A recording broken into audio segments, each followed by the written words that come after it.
보여주지 내 모습 매직 단 한 번에 내가 잡아 절대 기죽지 않지 펴펴 네가 뭘 알아 근데 수없어 원해도 원하는 게 얼굴에 보여 I'm trouble and you running it I'm so cold when I move that way you gon' be so blown I'm the realest in the game said I'm on fire with the blade you're about to hear my name ringing in your head like whoa so keep your eyes on me now 무엇을 보든 좋아할 거야 we're so tough let's get it show you up can you feel the rush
stars are rising, countless worlds colliding. Only one will take it all.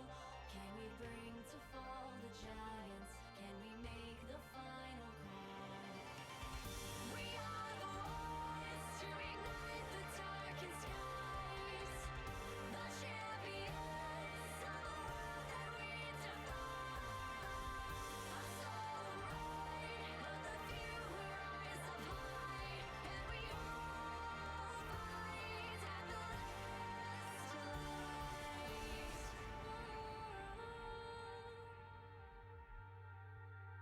at the last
light.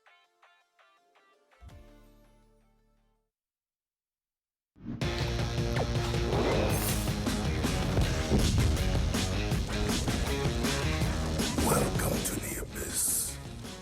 Gonna get taken down. Sega goes for the weird ultimate there, and that doesn't work out in their favor. Potato is gonna be sent back to the pound. And Gamza now with the flank over toward the side, and that's gonna be another one added to the kill list for this Pike with a double kill. Weak-willed fools. Oh, Hopeless, he goes right back into a brush, and that's gonna force out the flash. Hopeless. Oh, good side set, Lloyd. Nicely done. Lloyd flashes in. Arctic Assault is going to connect. Lloyd needs to just do a little bit more damage there. Belby coming over toward the Spider! side. Oh, Spider comes through, and Lloyd is able to pick up the kill. You look like unscratched furniture.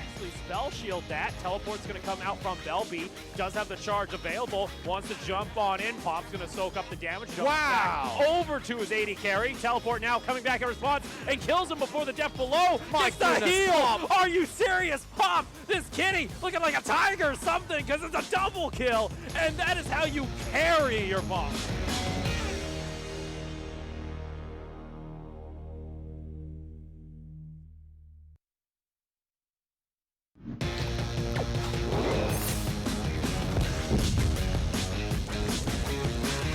So many souls await. Will actually be part of this fight. That's going to be Spellbook over toward the Whoa! side. Zek gets into the pit. He'll get taken down, but this Karthus is happy fighting Requiem.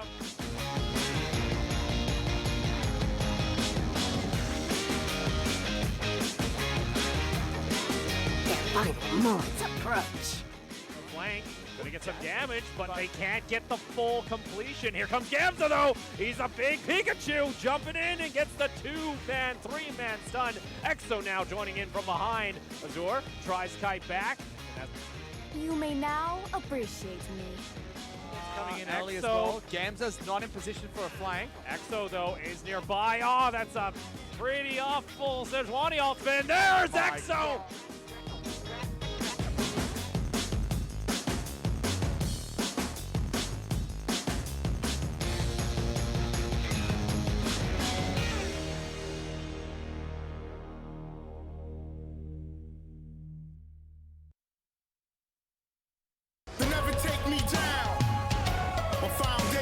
too strong.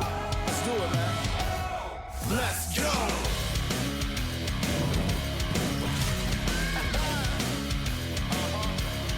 Let's go. And welcome everybody to week 3 of the League of Legends Sea Tour Summer Split. I'm Opal, joined by Fish. Fish, I like your new hat. Yeah, I got a nice. That's Timo! Ah, it's Timo. Get him out of here! Well, we'll be calling an ambulance there for Timo, as we always Stay! do. We actually have, the discount now for the frequent ambulance flyer at that point. We got to rack up our miles and we can get some rewards. But, of course, this is our first Friday night of LST when it comes to our summer season. So we're going to have only one matchup tonight, but it's going to be Steel Wolves taking on Insurgent. Yeah, we still have 2 matches tomorrow as well as on Sunday, so do stay tuned to more LST action over the week. Like I said, first Friday night game, and it is going to be the Philippines taking on Thailand. And it's not a heavy-hitting match, but for me, it's a redemption match for both these teams. Yeah. Steel Wolves has always been number 2 in the Philippines for quite some time. Not all their players play out of Manila, which is the biggest state then. That's where everybody really plays out of. So there's there's more rivalry to just being the 2 Filipino teams of Liab as well as Steel Wolves. There's different rivalries between different cities as well. There's a really cool story behind them. But that being said, Detonator also has something to prove, so we'll have to see if they can do that today. Insurgent, and as we see here, it's going to be Mordekaiser being banned out once again, as there is still some bugs. I'm not too sure about the Talia and Jace. They might be allowed. They're allowed. They're back in. Big one, though, is the Urgot with Wits End. So they're both enabled. Just don't build them together, and you're fine. Yeah. It's pretty Spaghetti much code, it's something. Yeah. Basically, there is a bug on Urgot since I didn't know we were going to be showing this, but since we are, there is a bug on Urgot where in 9.14, so all you abusers back at home, you can't abuse this anymore. His W, I believe it is, which is meant to apply 50% mitigated damage, didn't apply it for the Wits End onto effect. So he got that machine gun going. Yeah, it's such a weird build anyway. I don't think anyone really builds that on Urgot. We don't even see Urgot picked anyway, so it's not going to really matter. Yeah. And as you guys can see, these are, of course, our team rankings heading into Week 3. Liab currently at the top of the table with 3 wins. They will not be playing this week, so a lot of these teams below can start to catch back up. There's a match with Win, of course, happening tomorrow, but Steel Wolves and Insurgent looking for their first win of the tournament here tonight. As Steel Wolves, though, are trying to, like you mentioned, bounce back after losing out to Liab last week. Yeah, and I mean, that's a difficult match, right? It's number 1 in the Philippines against number 2. It's always going to be stacked in Liab's favor for that match, but they need to bounce back, and this is the game where they can bounce back. Insurgent have not had a good split so far, coming as the number 3 Thai team from Thailand. So, look, yeah, obviously. Fish, come on. It's number 3 team from Thailand. But that kind of sums it up. Steel Wolves have not been doing too well, but Insurgent down 7,000, almost 8,000 gold on average at 15 minutes. They have not had a good split. And it's a little bit surprising, seeing that Thailand has been the most dominant region in Southeast Asia for some time now, which was a complete 360. When the GPL, or now the LST, started, Thailand was the worst region in the league. And now they've found their way into it and they've become number 1. But the 3rd seed just can't quite find a firm footing. Remember, Thailand won that extra seed for being the winners of the spring split. So 3 teams from Thailand were able to join the competition. But that 3rd seed just can't quite find balance in the LST and have yet to put up any sort of good performances. Yeah, and some of those stats, are against some of those top teams. Of course, they played Mega last week. Take a look at the roster. We got Polar in the top lane, Hopeless in the jungle, Belby in mid lane, and rounding out our bot lane, it's Shout and Martin. And eyes are on Belby as well as Hopeless, who have had very good games so far. Individually, the 2 of them have been performing very well. And Shout's in the bottom lane pair with Martin. We've seen Shout play as an AD carry and support already this split over the course of a few games. But as a duo carry, they're not doing too hot. So Belby in the mid lane has been fine. He's been going toe-to-toe against some of the best. Hopeless in the jungle has been helping him out quite well, but as soon as you put the 2 together, it just kind of all falls apart for Insurgent. That's why we see such big goal deficits at 15, because top lane hasn't been having a good time, bottom lane hasn't been having a good time, and their mid-game team fights have been atrocious so far. And across the matchup, we have Steel Wolves as they're up in the top lane, Vansu in the jungle, Pain in mid lane, and YJY and Sly for the bot. And the big question about Steel Wolves is, are they going to have to rely on YJY again? Because Kalista! Every time YJY has played, he's pulled out the Kalista. In their first series of the split, they were able to pick up a 23-kill game on Kalista alone. He is one of the biggest damage shares for an AD carry, actually the biggest damage share for AD carries in the league. and often Steel Wolves have used him as, we need you to carry. That was very clear against Liab last week, where YJY did phenomenally on Kalista, but the rest of the map fell apart. So we're really going to be looking to see if Pain can step up today in the mid lane, because just like we mentioned for Insurgent, where they're relying a lot on Belby in the mid lane to be that carry, and when they work together, him and Shout have been performing too well. It's exactly the same here for the Steel Wolves. Pain in the mid lane, he's a great mid laner, but he has not stepped up to the plate yet. He hasn't hit a single ball out of the park just yet. Yeah. Throwing one of those 3-pointers from the touchdown line or something like that, one of those sports references, and they haven't done well together. So it's polar opposites. Definitely being stacked in Steel Wolves' favor, though. I do want to say quickly as we get into Champions League that the top side of map for Insurgent has been hopeless, for that lack of better pun. Polar has not been having a good time in any of his top lane matchups. Today should be a better day for him because Azure is one of your staple, I was going to use a not so nice way, potato tank top laner. He'll get the job done. He's not someone like Shine who's going to try and kill you right off the bat, but he's great. He's really good. He gets his job. Holding his own. He gets his job done. He's one of yours, you know, like Dyro songs when you saw him play for TSM. Gets the job done. Takes a lot of ganks, a lot of pressure top side of the map, but he's not necessarily your stylish, flashy player. Polar needs to step up today. This needs to be his time where he can go toe-to-toe against the top lane and not be put down in the first 3 to 5 minutes. And then we're really looking at bottom lane. Shout and Martin have not been able to defuse any bottom lane, and that's been the avenue of attack for a lot of teams. Especially when you go up against YJY, it's something you need to sort out. We'll see here as we get into our first ban and pick phase. Of course, game 1, Insurgent going to be on your blue side. Steel Wolves on the red side, and our first bans heading toward the jungle here. So we have Hecarim and the Aatrox actually taken out by Insurgent, and Olaf being banned out here by Steel Wolves. Yeah, you don't want to give Aatrox away at the moment. He is still very strong. Dark Riven. Put the Sorcerer, you know, adjustment on him. It's like Ryu and Evil Ryu. Still, a lot of people still play Ryu, but, you know, Evil Ryu just has that, you know, extra flair to it. He's still permanently banned at the moment. I don't know. I think it's now actually canon that he's Dark Riven. It was canon on Lek there during their update show. They just slapped his face on the Riven model. Oh, same thing. Yeah. Kit's exactly the same. Renekton going to be banned out here by Steel Wolves. So, again, some targets maybe up toward the top side of the map. Polar not going to have that available. Hopeless as well. Not going to be able to pick up the Olaf. Kalista, there it is, though, being banned out here by Insurgent. So YJWell's going to have to bring something else to the table. And I do like this because it's been very common in the history of the C-Tour.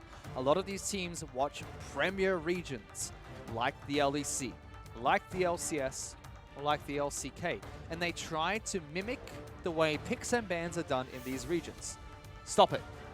Stop. Just play what you're good at. Be like the LPL. Play whatever you're good at. Play whatever worked in solo queue the night before. Exactly. And YJY's been performing fairly well on Kalista. No, sorry, he's been performing fantastically on Kalista so far. Don't let him get the champion. He's already shown what he can do with it. Just take it away. Use one of your bans towards it. If a meta pick goes through, deal with it instead. Karma being banned out here by Steel Wolves is their final ban on red side. Again, we are playing on 9.14, so those 9.15 nerfs that came out yesterday are not affecting us just yet. Yumi, though, going to be the first pick up here by the side of Insurgent. Yumi's fine. I just don't like it for Insurgents because, again, Shout and Martin have not been able to defuse any bottom lane.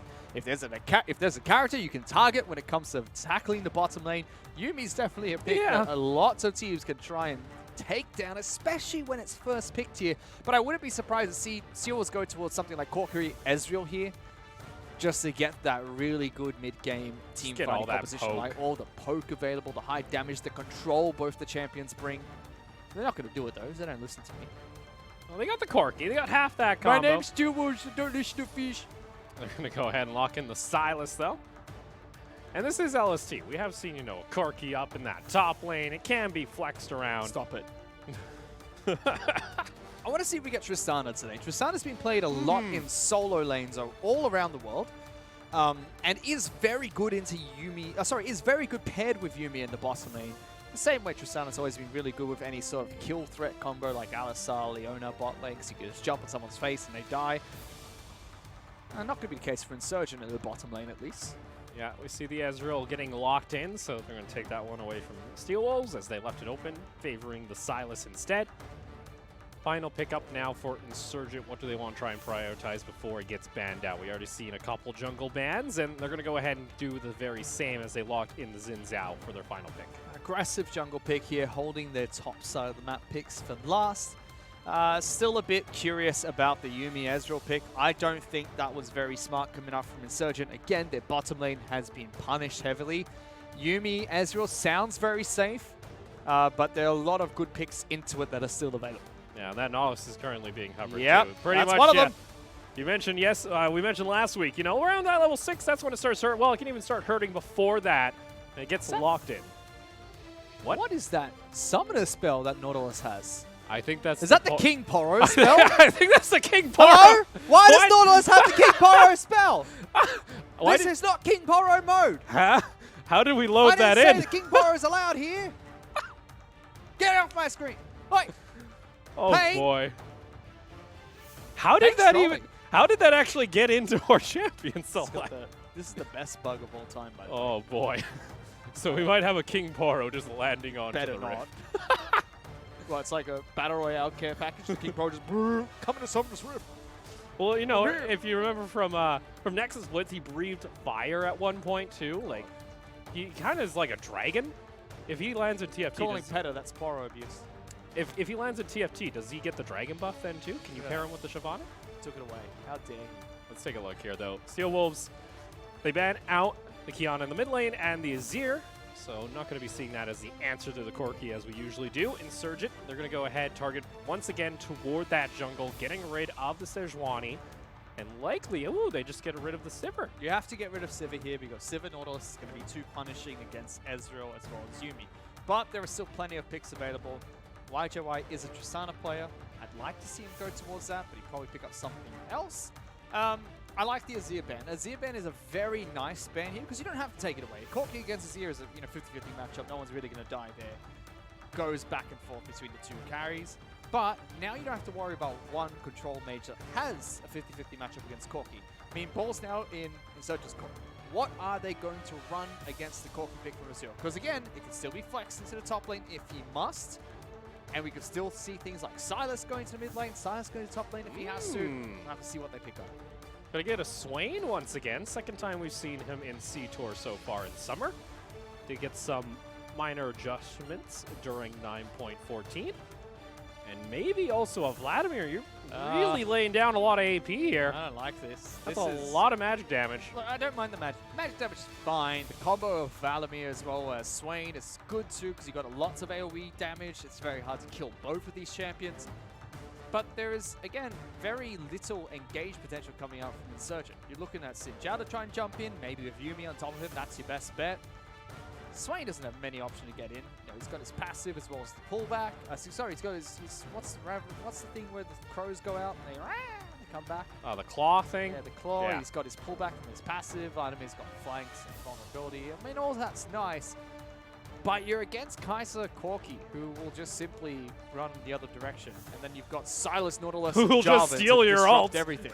Sylas will just take someone's ult and be like, yeah, I'm fine. But my main concern with this composition is you picked up Xin Zhao so early on. And great, that's an aggressive jungler. But you're looking across from Jarvan, who's aggressive himself, paired up with Sylas and Corki top side of the map. These are picks that can fight very early on.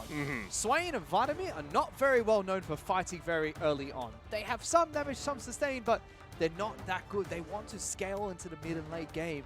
Xin Zhao could provide some protection, but if they ever collapse into a skirmish, that's going to go heavily in Steel Wolf's side of the map.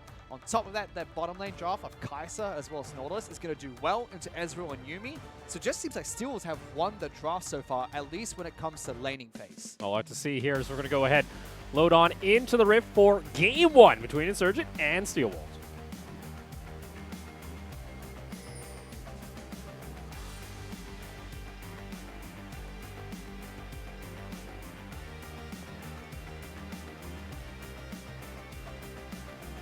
Welcome to Summoner's Rift. Got a nice blood moon to Get start him. things off, and Steel Wolves, they're howling for blood here. Get the flash. I like that. I like that. Slash just like, I'm flashing. He's like, nope, I ain't dealing. Got him with the claw. The birds. The birds. That's a really good start, actually.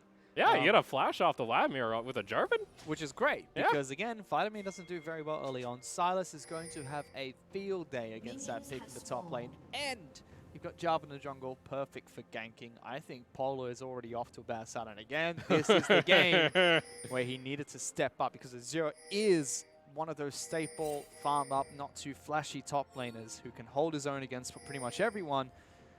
Polar hasn't been able to hold his own against anyone so far. This was the match where he should be stepping up, and now with his flash burnt so early on, it's going to be difficult. I do want to talk about Insurgent's comp quickly, though, because when you get towards late game, they have a lot of threats. Again, Xin Zhao Yuumi is not the best engaged picks here, but it is a way to deliver Yuumi into backline, get some good start to the team fight. And if Swain as well as Vladimir, who both have teleports available, who can get a good flank or scale into the late game, those are big threats that are very hard for this composition to shut down. Corki and Kai'Sa, they're a mix of both burst and sustained damage, but they don't have high of either or in the late game. So it's going to be difficult to shut down both Vladimir as well as Swain. But that's saying if they can get to 40 minutes in the match without being at a 10,000 gold deficit. With what they've drafted, I don't see how they can do that. And even then, their bottom lane is not a hyper-scaling bottom lane composition. So if you're telling me they put all their eggs into the scaling basket, that's just not true. They have not done that.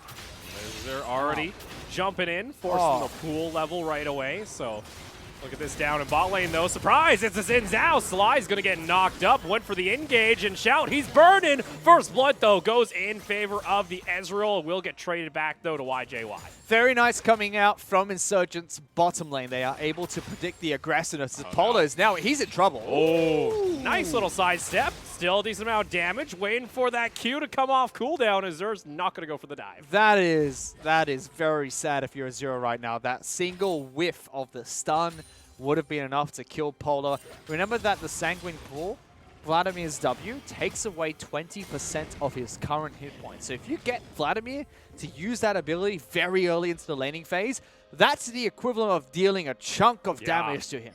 Sure, he gets away from yours, but that's a lot of damage being dealt in return. Azur's not going to be able to get the kill now that Polar's been able to return to lane using that teleport, but he was very close from picking up that solo kill. Polar's already having a bad time. Yeah, Azur's going to get a free back to base, so can pick up a component really quick. He could probably walk back too. I hope he doesn't burn his teleport, because it's not going to net him anything. I'd like to see him walk back. Oh, Belby forced the flash away, gets the root back, ends up pulling him out of the AoE, but hey, you know, a little bit of damage here, and Belby will be flashless, so that's both solo lanes now without a flash. Yeah, good gank, but I do want to talk about top lane here. Azure had a really good opportunity to force a teleport disadvantage.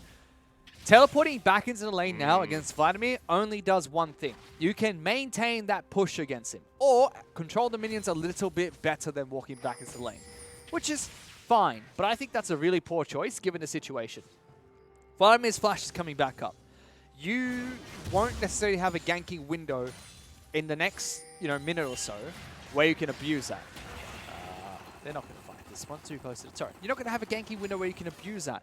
So the only thing you can really do against Polar is keep him off of the minion wave, which is nice. But I would have much rathered if Azure walked back to base, sacrifice a bit of position, sacrifice a couple of minions, and then controlled Polar, because now you've got a teleport advantage for Steel Wall's top side of the map. You have gained something from sending Vladimir back to base. Right now, all he's gained is actually nothing. Nothing's in his favor, right? I thought he might have a bit of CS at least, but Polar's perfectly happy in this situation. So I think that is a poor choice coming out from Azure. That would be a beautiful time for him to go to a team. I have teleport advantage. Let's set up a play within the next 5 minutes, bottom side of the map, and I will be there. Vladimir will not. We can snowball that into a dragon, take a few turret platings. And they're going to fight bottom lane. Oh my goodness! Oh, shout! Almost just gets deleted He's there. screaming at that point, not shouting anymore. Straight up amount of burst coming out from this bot lane already. One hook. Meanwhile, top lane, Vansu made an appearance. Polar does have flash. I think he's going to try and save it as long as possible. Does Oh, the flag, though, from above. Picks up the kill. He flagged him, Opal. He flagged him. That doesn't do that much damage at level 1. But he It's still like, flagged him. oh. Well, they do get the... I don't know how they got the gank up top, Opal, but they got it, so it pays off. Well, Polar ended up pushing the lane, and Azure just stayed in the bush, just behind, and then I think Vansu just walked up pretending he was alone. I'm not too sure, but Yeah. Well, I still disagree with how Azure played that, but they did get the kill, so it's worked out for Steel Wolves. Now, what's their transition? Because Vladimir's had a tough time, but he's not necessarily that far behind. Hopeless comes in. Pain turns around, though. Pain, gotta be careful here. That's a level 6 Swain on your tail. Does pick up the kill. Pain trying to sidestep. One more auto attack. That will do it. Belby's able to trade back a kill, but guess who's coming over? It's Azure. He's got the ultimate available. Flag drag combo's not going to connect. The slow does, and that will be the end of Belby. A killing spree now for Vanzu. I don't know what's going on, Fish. Do you want me to tell you what's going on? I don't know. All right, pick one of the players in that fight, and I'll tell you. This is what happened. Oh, he died for a ward. And like Look at how much damage the W does to him. It stings so much when you have to use your W this early on. Low levels, high in hit points. Oh, he gets him with the flag. Oh, and that's what happens when you go around that corner. You're going to telegraph that you're going to tightly go around the corner. Okay, so Steel Wolves played that pretty well. I don't know what Hopeless is doing walking into mid lane to just smite Corki. Doesn't make sense. And when Corki turns back around and says, yeah, Xin Zhao, you can jump on me. I'm going to let you. That's where you should go. That's a 600 IQ player. What's going on? Why would anyone let me get a free jump? And that's why. Because Jarvan's way into wings. You trade back 1 for 1, which is great. But Steel will still get 2 kills. They set up the play. It works out very well. Jarvan now has 3 kills to his name. Vansu is getting far ahead of the clock. He's not only up in CS, but he's 3 kills up with Xin Zhao as well. Yeah, he's hunted. He's controlling this jungle so well. No. He's in trouble. Hello, Hopeless. Has to get away. He gets knocked up. Flag drag combo's not going to connect, but there comes the Cataclysm. Zur flashes in to steal away the kill. Now it's going to be his first kill of the game. This jungle absolutely belongs to Vansu. Hopeless is going to be in such a tough spot. He's down so far. Items are going to be complete for Vansu. Warrior's Enchantment is one of the most cost-effective items in terms of the upgrade it gives you, the stats it gives you when you upgrade it. Yay, got some damage, woohoo! And now Vansu's jungle is just going to be great. He might be able to pick up this blue buff because Vansu has to go back to base, but that's all really Hopeless can hope for. Jarvan's just going to go back to base, continue farming, pick up the items, and now all the lanes that are already under attack individually are going to be even further under attack here. Ouch! Yeah, Polar. Make it stop! Yeah, I feel like at that point, Polar, you might as well pool before all that damage comes through, but it's not a pretty time here from the side of Insurgent. And Steel Wolves got themselves 3 kills up on the board. Got themselves a 1,400 gold lead. I've yet to really turn that into any objectives. But like you mentioned, now this this jungle does not really belong to Hopeless. That pressure can be just exerted here by Vansu. The bot lane's also gone very well. If they get 1 hook here onto the Ezreal without the Yuumi nearby, it's almost an instant kill. Got item break points going to start coming up soon. You got the Phage completed there for Pain. Mirror Mana starting to stack here now for YJY. Just a little prowling for check. Vladimir is already complete for Kai'Sa, so that's going to stack up quite early on, get some good damage when she upgrades her Q. Applies all of the attacks, apply the Mirror Mana damage, which is nice. Got Hopeless nearby. He's going to try and look for a play, but you do have You got Vansu close by. Yeah. With Moby Boots and a Warrior's they know. Enchantment. Oh, no. They somehow know. Surprise! Deadman. It's the Blast Cone! And now find themselves a knock-up. Cataclysm comes down. Depth Charge going to go ahead and knock up the bot lane. YJY goes pretty low, but it's still that solo 1 kill. Those 2 are pretty low at this point. Sly's going to get taken down. Shout already used the True Shot Barrage, so trade 1 for 1. Good trade back coming out from Insurgent. Can't really do much when you get caught out like that as Hopeless, so well played from Steel Wolves to start that. A bit sloppy though. Missing the Nautilus hook, not comboing out the damage quickly enough to kill Xin Zhao. Could have done better. Good trade in return from Insurgent. I'll be frank, I don't actually know if they really knew if he was in that bush. I think they were looking for a River Gang, and then they just saw the Xin Zhao in front of them. They're like, oh, okay. Always be prepared, Opal. You always have to expect the unexpected. If not, what are you really expecting? Wise words from Of course. Matthew Fish when Stewart. you get to my age, Opal, you become wise. Steel Wolf's coming back down. Vansu's looking for this flag drag.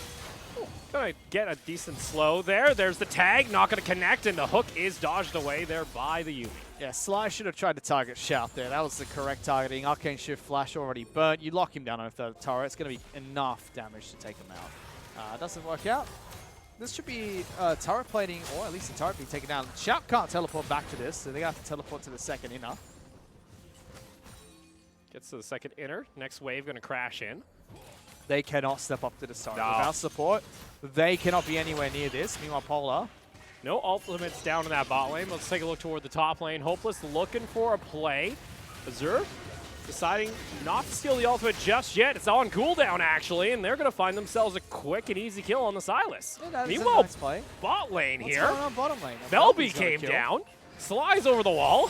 He's trying to run away. Oh, just gets hit there by the edge, and Belby should be able to finish him off. Pain's Package. nearby, though. Here we go. Special Package is delivery. available. They're not using it yet. Woo! There it is, but guess what? It's too late. Slide's already gone down. This Swain is now pretty big fish. 2-1-1. Meanwhile, Pain, though, going to get the shutdown on the Ezreal. Yeah, I think Pain could. What are you doing, Pain? Pain? Pain? Are you inting right now? Hello? You know exactly where this Swain and Yuumi combo went. Oh, You're no. just inting. You're an inting fella. He keeps getting tagged here. Gonna get away. Meanwhile, Hopeless was able to pick up Rift Hero.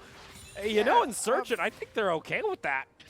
Amongst all the chaos, Insurgent somehow managed to find picks himself. I have no idea what happened bottom lane. It was a good game top.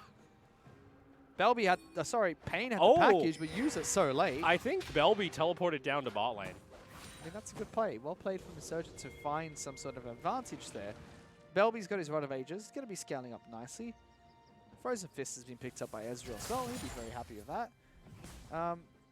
Good attack. I didn't think they'd be able to find it, but still should be able to take this first. Martin, what are you doing, bud? Gotta be a little bit careful there. Depth Oh charge. my Yeah, you're just God. gonna get deleted. Bye, Oh Scout. no. There you Bansu's go, coming Scout. by.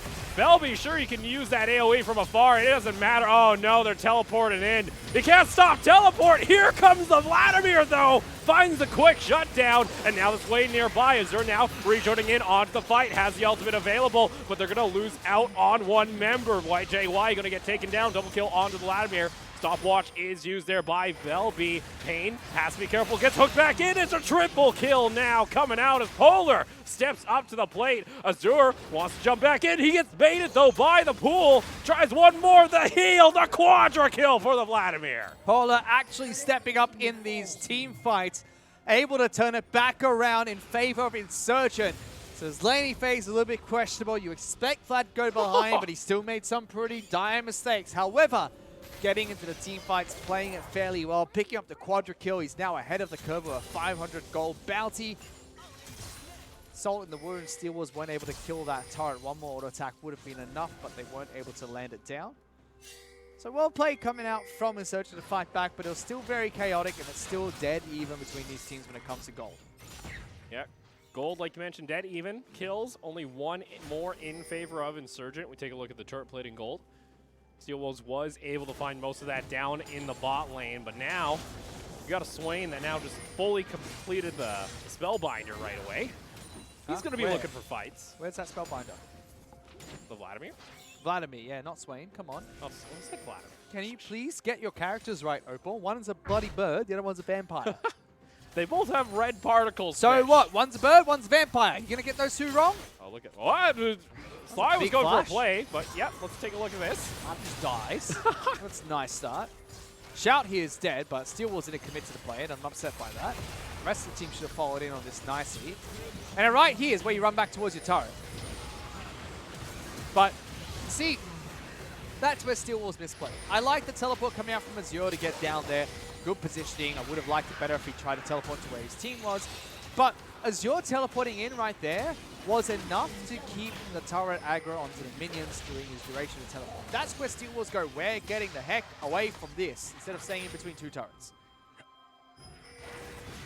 That was a little low there. Looks like Azure wasn't actually doing any damage with the Swain ult, but he did get it off in the end and got the chunk, so that's all that matters. It would have been nice if Azure stole away the Vladimir ultimate. That Yeah. would have been bigger. I think he just took the closest ultimate to him during that time, trying to get something used rather than nothing.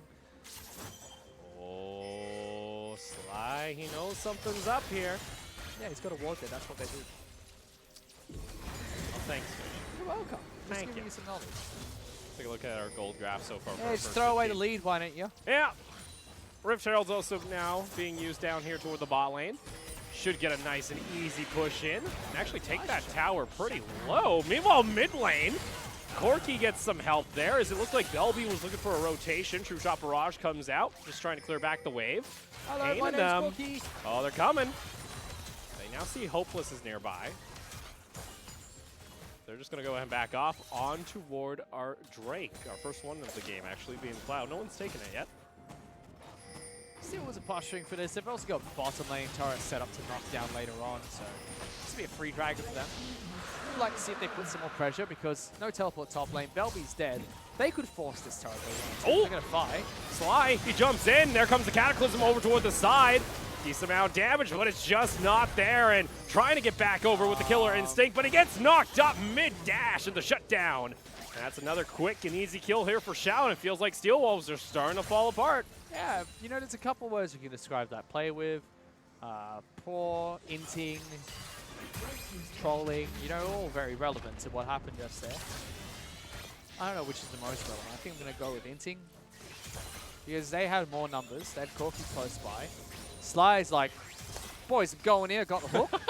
And once again, it's another, hey, look, it's a little Yumi. You can hook her. It's free. And he goes, got the hook lined up, killing her. Goes in. The rest of the team's like, wait, no, don't do that. Everyone else is, oh, we're going in. So Vansu and Y2Y are like, well, we got to make up for that mistake. So they all pile in like, let's get some damage, boys. And then Pain's like, nah, you guys go suicide, I'm fine. Yeah. Like, it's okay. I don't want to die right now, so I'm just going to go back to base. There's massive disconnect coming out from Steel Wolves in that play. Yeah, you know, he's got the Corki there. They threw a stick, and he just didn't go play fetch. He's just, no, I'm going back to my lane. That was bad. Bad pun. It wasn't a pun. Bad. It wasn't even a pun at all. It was just call he to go play fetch. No, stop it. Oh my. Stop it. You made it a bad pun. No, you're just... Opal, stop You doing this, hurt okay? me, Fish. Why do you do this? Because you bad. Stop it. This is a very dysfunctioning Just like watching you play TFT, it's like I have a mini heart attack every time. Excuse me, what rank are you right now? Right now, I have won the last 6 games in a row. Okay, what so rank thank are you you? very much. What rank are you? I am Challenger. In the single You plane know service. you're Thank you very silver much. right now. Still better. I'm almost plat. Still better. Stop. Bot lane tower is going to be secured here by the side of YJY, so going to get a little bit extra gold. Has a decent little, you know, CS lead. That's making up for the kill difference at least, but Shout's starting to get a little bit No, scary. The Oh, CS jeez. leads that Steel Woo! Wolves. God. That is atrocious. Come on, Pain. You know that's coming. The CS leads all across the map for Steel Wolves has made sure that they stay ahead of Insurgent when it comes to gold. About 1,500 gold up still, despite the swing of 2,000 back in Insurgent's favor from the sloppy skirmishes we've seen so far. They do have a scaling composition. Vladimir as well as Swain are going to come online soon. You can see 7 stacks of Rabadons already, but sorry, of ROA. I still don't know what this Xin Zhao's doing though. He's 0-4 and 8. Yeah. I just don't quite understand how he fits this composition together nicely, but they picked it. I'd like to see more from Hopeless, but it hasn't been a good game for him so far. Personally, he kind of acts as the cheerleader during the fights. It's not He's what like- we want. Yeah, well, luckily the rest of his team can pick up a lot of the pieces, it seems. It also, like you mentioned, helps that some of Steel Wolves players is how you describe inting. It's also going to be Hybrid Ezreal coming out. See the Lost Shafters picked up, so that'll build into a Ludens, and we should see the Hextech Gunblade after. Very spellcaster heavy, makes his ultimate pack a punch. Oh, cheeky little steal coming out there from YJY. Lol. I don't like this hybrid build, by the way, because you've already got Swain and Vladimir. Yeah, you got enough Build magic damage. pure damage. You have the magic damage enough, or you've got enough magic damage. Get a ball. Deal some physical damage instead. Now, chip away at some of those tanks that are going to be coming at you. Scuttle near Baron is going to get secured here by Steel Wolves. They're stealing away the Xin Zhao ultimate. It's going to hold on to that for a little bit. Sin Ultimate's really nice on Silas. He doesn't get too much from it, but it means in a big team fight, he can isolate a target, use Sinja Ultimate, take no damage from beyond it. Oh no. Oh, beautiful flash coming out there from Vance, who's going to find the knock-up off the flag drag. Nicely done. And like I said, Zero's going to be able to use that ultimate in a team fight, isolate a target, make it so he takes no damage beyond that. Shout has the most damage in this game with 5 kills. CSing quite well, but they're going to be a fight breaking out here for Steel Wolves. Package came over toward the side. Hopeless uses his ultimate. He's going to get caught, though, in the Cataclysm. And look at that, over toward the bot lane of Insurgent, taking a decent amount of damage. Azure going to get taken. Here comes Belby. They want to go in fully on toward the fight. Killer Instinct over toward the wall. They're going to find it. Double kill now for Belby. And this Swain is huge at this point. They do find a double kill in response from YJY. He's an angry bird! And they're not going to go ahead and keep on toward the fight, realizing they've already lost. Over toward the side, they do at least find 3 kills on the side of Steel Wolves for the price of 2. Pain keeps playing these team fights like it's a frontline tank, and I don't like that. Pain should be playing a little bit more cautious. That teleport coming in was good that Steel Wolves postured over it because they could burst down Swain quite quickly. But Belby needs to be in a position where he doesn't get hit by a full Swain combo as soon as he comes out of teleport. That's exactly how they killed him right there. Still was pick up the fight. It was a good fight to take with one player from Insurgent being down, so it's always going to be in your favor when it comes to manpower. Sloppy finish, but still in their favor at the very end. On top of that, too, you're going to have the Infernal secured by Steel Wolves, so they grow that gold lead back to around 3,000. At 21.5 minutes. Mid lane, though, is going to get sieged here by Insurgents, so they're going to try and get a little bit of map control. Some pings coming out here from Steel Wolves. They maybe like to defend that. Get him! Get him, Chief! Pain is there. He should be able to get rid of that. Neither team has really looked towards Baron just yet. Good vision control.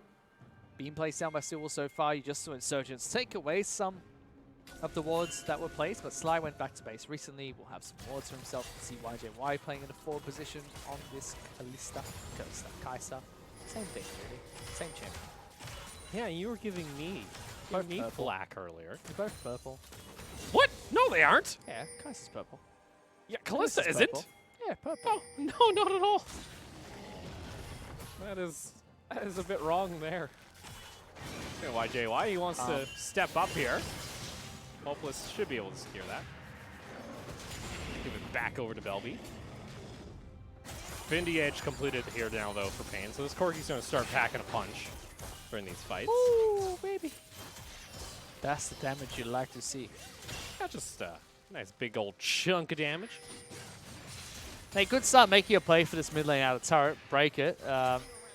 Lots of wave clear coming out from Shout means it's going to be a little bit difficult at least. He's already got that Luden's Echo complete.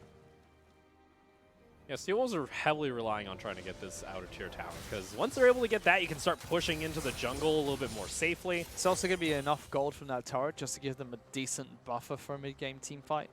Still see a couple of components being picked up here and there by all their players, so that boost of gold should be enough to push them over the edge a little bit earlier than Insurgents can get their item power spikes.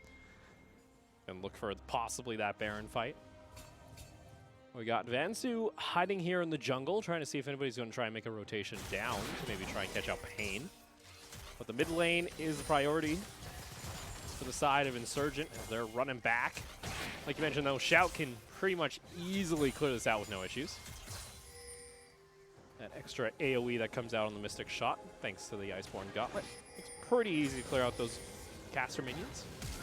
Here we go, though. Engage. Hook comes in. Hopeless is able to use his ultimate. Azure, though, jumps into the middle of the fight. He uses the ultimate himself. Shout. But, oh, there's the Killer Instinct over the wall. It's going to be a double kill. Make it a triple kill for the Kai'Sa. Belby over toward the side. He can't step up. YJY is just zoning him away, looking for a solo kill. Belby, got to be careful, almost gets taken down. And like that, 4 members of Insurgent fall, and now Steel Wolves can start the Baron. Good start of a fight coming out from Steel Wolves, but Shout has no business arcane shifting into the entire team of Steel Wolves. Immediately they turn onto Ezreal, kill him, and that's the fight won from Steel Wolves right there and then. Nice move from YJY, understanding his team didn't need him to deal with Vladimir and instead zones out Swain, because again, even with Shout being taken away, if you've got a big combo of Vladimir and Swain with the Vladimir ultimate down and Swain's ultimate ready, they're going to still deal enough damage to try and turn the team fight back in their favor. However, YJY zoning away Swain, understanding he can take him on one-on-one, meant that Belby couldn't access that team fight at the very end. There was no salvation for Insurgent towards the end of that fight. It's given Steel Wolves a nice 8,000 gold lead and Baron buff to work with. Oof.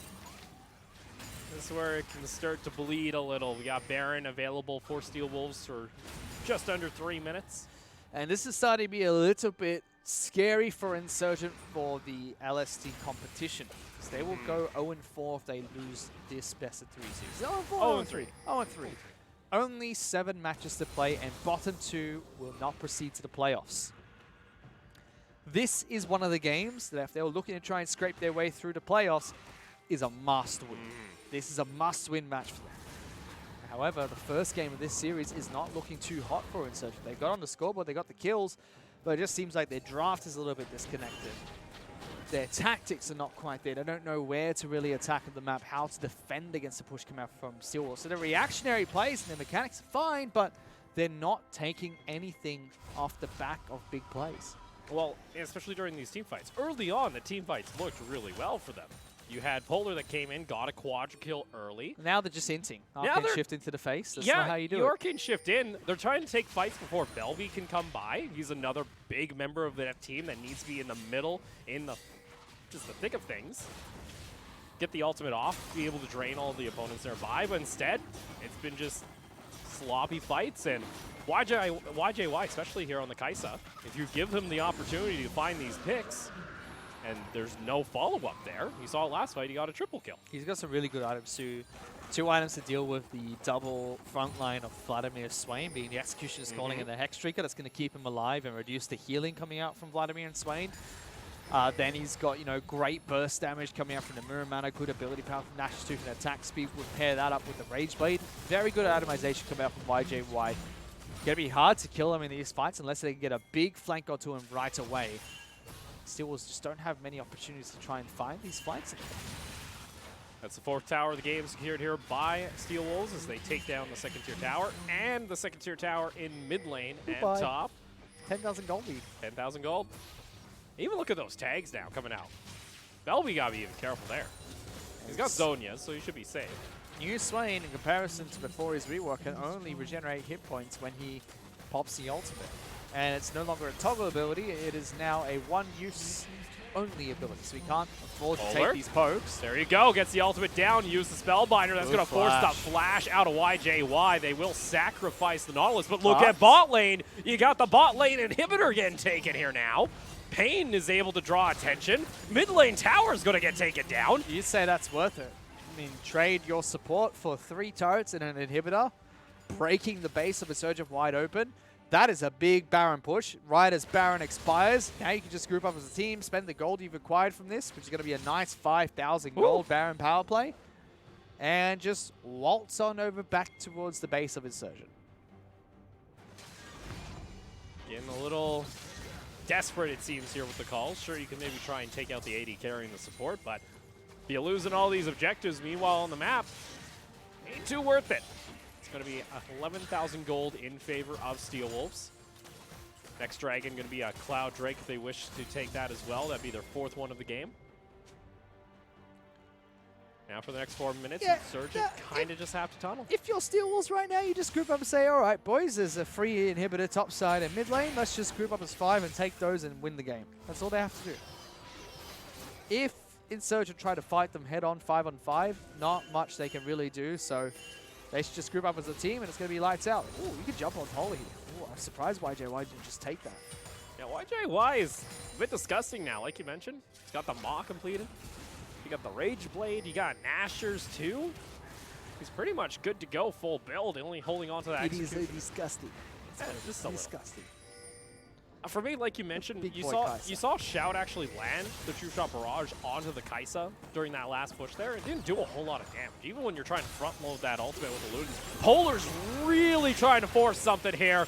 YJY, he's going to get targeted, but a huge shield comes out, and he's able to live just a little longer. Hopeless does finish him off, but guess what? The rest of the team is piling in right behind you, bud, and that's going to be an easy pickup by Pain. 4 members down. Belby, once again, watches his team die before him. Like the knockup comes out. Insurgent are making the right plays, trying to target the right people. Killing YJY was great, but where's the Vladimir Swain combo? Again, it's just one of the carries going in. No one else is there. And with that, Steelwolves look to close out here. Game 1. It was kind of close there in the beginning, but they just, you know, started to pick up the pace, and it was just sloppy fights coming out from Insurgent. Oh boy, it was very sloppy fights coming out from Insurgent, especially towards the end there. It just, again, it felt like the individual skill coming out from Resurgent was fine. They were able to take the early fights, the early skirmishes, go toe-to-toe against the opposition. But as soon as we see them get into a position where they need to either defend against a prepared strategy that comes out of Steel Walls, react to a play made by Steel Walls, or capitalize on a skirmish won by Insurgent, they just don't quite know what to do. And when it comes to the late game team fights, they're uncoordinated. They know what they need to do. Kill YJY, get the flank of Vladimir, but they're not doing it together. Doing it together, exactly. It's just not working out for them. Because once again, Belby was just at the Nexus defending the Nexus towers. He's like, guys, like, I can't carry from 2 locations. And then you've still got things like Shout's Arcane shifting into a team fight at 25 minutes into the game. Yeah. Like, those are just very big mistakes you cannot be making in the LST. Very big mistakes that he can't be making in the LST. Let's take a look here at some of these team This fights. was the Arcane shifting. Yeah. Look at this. Shout's just like, I want to die! I did. Oh, jeez. Right? Oh, that was him. jeez. That was an inting. That was a Yeah. Tyler 1 straight down the jungle right there. Yeah, that was pretty bad. And this was also at the point where YJY, he could solo Belby at this point. He doesn't even care. I'm shocked he didn't actually try and keep going. That's a big Kaiser at that point. Almost Oh. killed him with the W tag too. My goodness. But I think you can see the dip there as well. It's about 24 minutes into the game. There were 3,000 gold ahead, sizable lead. But then Shout just decides, you know what? Boop, boop, team fight, and dies. And that's where it was over from then out. That's where you got your Baron, your big 10,000 gold play, and it was lights out there. It was still salvageable at that point in time. And you can see from the history of the game, there were points where Insurgent pulled it back, got some gold for themselves, but just so many things went wrong. Like, draft phase, I thought it was a very poor draft phase coming out from Insurgent. They didn't know how to play around the laning phase well. We saw Vladimir being abused topside map. I saw Yumi not having a great time. Yeah, I'm okay with this. I'm okay with Vansu picking up MVP here. I think he did pretty well. 91% kill participation. I thought it would go over towards YJY again. Because, you know, damage stats. No, I think Vansu deserved that one. Yeah, Vansu's going to be picking up our MVP. But I just think Insurgent, it's no longer just small problems here and there. Because you could see in their previous defeats where it was very one-sided, there were clear things going wrong. This is one of the games where we've actually seen Insurgent try to fight back, and they've been able to take chunks out of their opponents very early on, but now it's very clear, holistically, they've got a problem, and they really need to sit down and figure out a staple game plan that's going to take them through the LST, because right now they're putting bits and pieces of the kitchen sink together, but it's still kitchen sink. You just throw that at someone, and it's not going to really work half the time. Yeah, and there was components too of this team where they actually did well. Like Polar, he had a rough start, but he was able to get that teleport down to Batlane. But you got the mid game and late game. But again, where's the synergy between the carries? Talked about Belby and Martin, Belby and Shout needing to work together. Didn't see any of that. We didn't even see Belby and Polar working together. That was the combo of the game. Yeah. Didn't see that. And the one time Hopeless needs to step up the jungle just falls apart. And he's got a weird pick to do it on. Well, you guys can see Shove that it! was, of course, Steel Wolves taking Why? game 1. We're going to go ahead and take a short break. When we come back, it's going to be game 2. Nah!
Mordekaiser, the Iron Revenant is an unstoppable juggernaut back from the afterworld as the new Master of Death.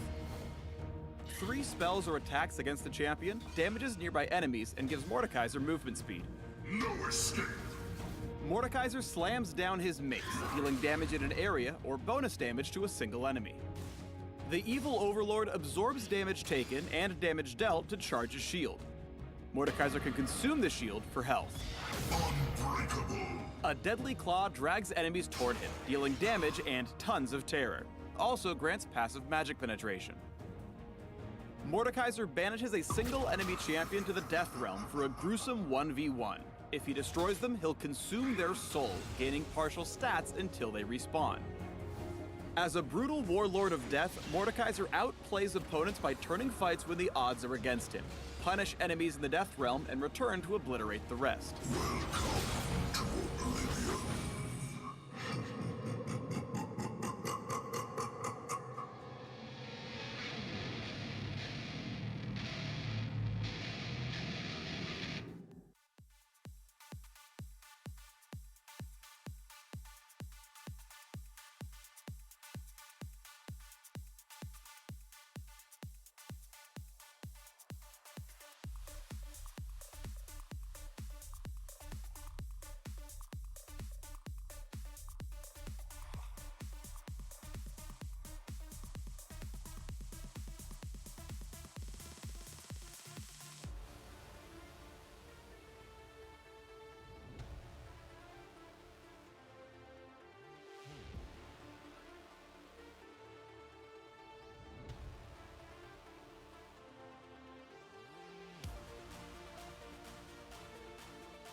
Welcome to Oblivion.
me down. My foundation is too strong. Let's do it, man. Let's go.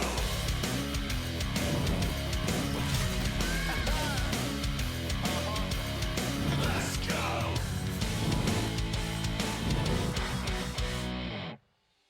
And welcome back, everybody, as we get set for Game 2 between Insurgent and Steel Wolves. I'm Opal, joined once again here by Fish. And Timo! And Oh, come on, man. He was in your pants. No, it wasn't. Yeah, he was. It's a magic trick. Pulled a rabbit out of my hat.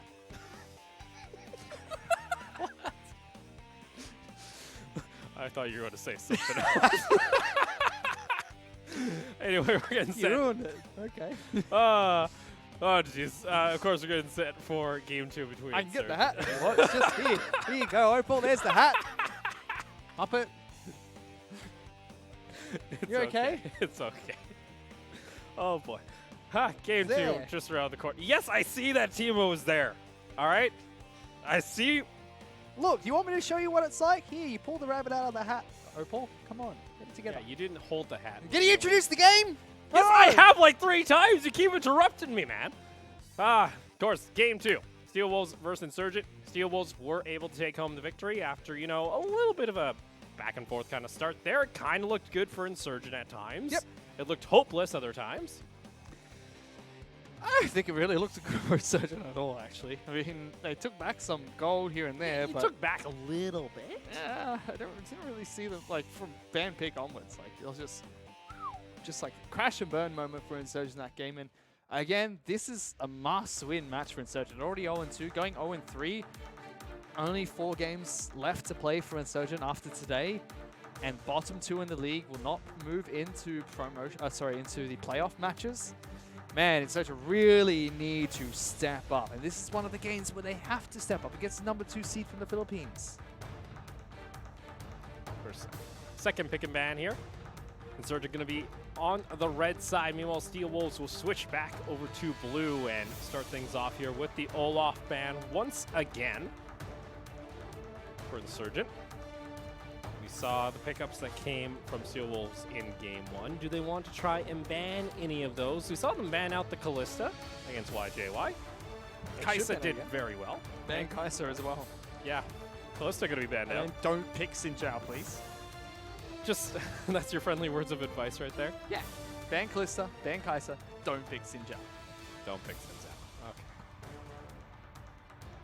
Good advice? I think it's all right advice. You My know, advice is the best advice. What are you all about, Opal? Come on. you know, maybe some early warding too. Maybe don't go out into the river and blow your flash right away. That wasn't a great start overall, but bans looking to be the same here from both sides so far. Steel Wolves going to ban out the Renekton. We'll see if... Problem is, that since Insurgent now on blue side, they don't ban power picks here. It's going to be a lot for Steel Wolves to take as first pick. Yeah, they're actually going to go ahead and ban out the Yuumi as well. There's a lot available.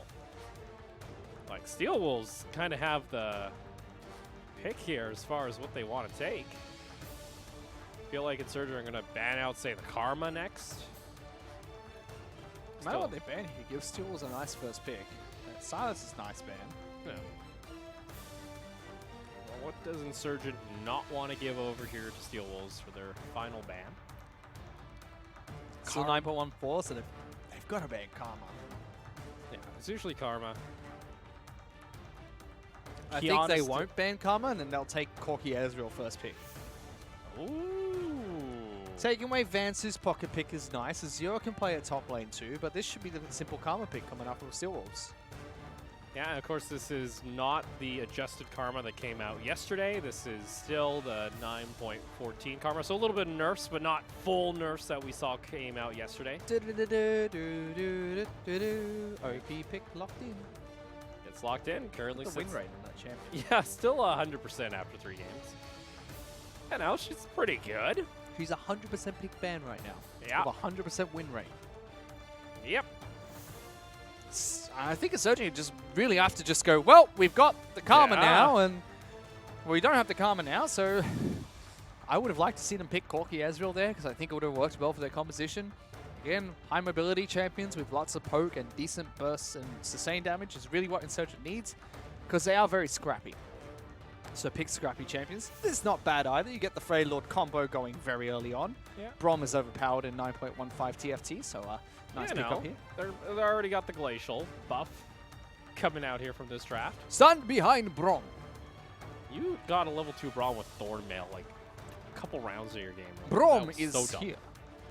Braum is here. Yes. Now for Steel Wolves though, like they could just pick the cream of the like what they want for carries. And they're just going to go more protection here. Oh, this is going to be See, a now, hassle to deal This with. is the only time I'd say, yeah, go Blitzcrank. But they've already got Brom. So. You know, you hook the Ken chapter, eat somebody, and you bring both of them back. Exactly. 600 IQ. You know, unless they want to bring out the Braum jungle, you know, it's I would have liked, you know, going Ezreal Corki here better because it's just open. It's just very good. Nothing wrong with picking Tahm Kench since they already showed Brom. Corki going to get locked in here for Steel Wolves. They want to take that mid or top. He's another 100% pickle ban champion in the LS. Oh, no, he's not. No. Sorry. Got it wrong. Math is hard. He snuck through a couple times. Ooh, do we see the Tristana here coming out? First time in LST. Not the first time in. Come on, we've seen it played before. No, we Hey. didn't. Yes. Oh, yeah, we did. I'm trolling. Muppet. I'm trolling. Is this going to actually be like 80 carry Tristana? That's what I want or to talk solo about. lane Tristana. I guess that's, Tristana- are we going to see solo lane Tristana? Tristana is currently a flex pick, and you can play her into Corki. She does a fantastic job into Corki. Really well into Azir as well. Can be played top lane. Has really good matchups top side of the map. Really good turret taking potential, especially if you run Demolish. And again, works more as an 80 carry. Also, has a really cute combo being paired with Brom. You can rocket jump onto someone, Brom can jump to you. You deliver Brom into a fight that way. Tahm Kench does provide a lot of safety, but you can just simply try to kill the Tahm Kench. She's not very tanky very early on, just has that single grey health shield, but no mobility, no way to really escape. No any carry being picked up yet by Steel Wolf, so you can just see Insurgent like, yep, let's get rid of those. Yeah, Azir banned out by Steel Wolves. So they think that it's a Tristana bot lane. So Insurgent. You mentioned getting rid of that Israel. Next ban here is... we'll see what it is. Is that a bug? Usually it's a bug on Just our give me 1 second. Paging production team. I would just like to figure out, is that a misman bug, or did they really misban someone? Please, end. Or did you know we're our gonna hear back from you Insurgent... soon. Thank you. Ding dong dong. What were you able to get? I just paged the production team. Ah, okay. Couldn't hear it on stream, sorry. Vladimir getting banned out here by Steel Wolves. They didn't like playing against Polar's top lane pick that we saw in Game 1. So Really? Really? I felt like Azir had a fantastic time in the Yeah. top lane. I don't know. Going back Well, towards Swain Swain. makes it through. I mean, Belby did fine on Swain in the laning phase. But then nothing, like, the team was like, let's fight. And Yeah, Belby's like, guys, I'm over here. His late game positioning wasn't great. I mean, now he's got some crowd control. Sejuani Brom, it's going to be much easier for him to navigate the Swain pick. Better draft coming out from Insurgent so far. Also like that they say top for last, unless the Flame is a flex pick top. So Jarvan getting locked in here for Steel Wolves. And, ooh, possibly see Azaya getting locked in here. Also, we could have Swain be played by Shout. He's played it before. Oh, If we're yeah. still sticking to the Tristana solo lane narrative, Mm-hmm. which I think is correct. Like, Karma being picked up here means it's going to be either Karma top or mid, and we have seen Corki top, so that could be the position.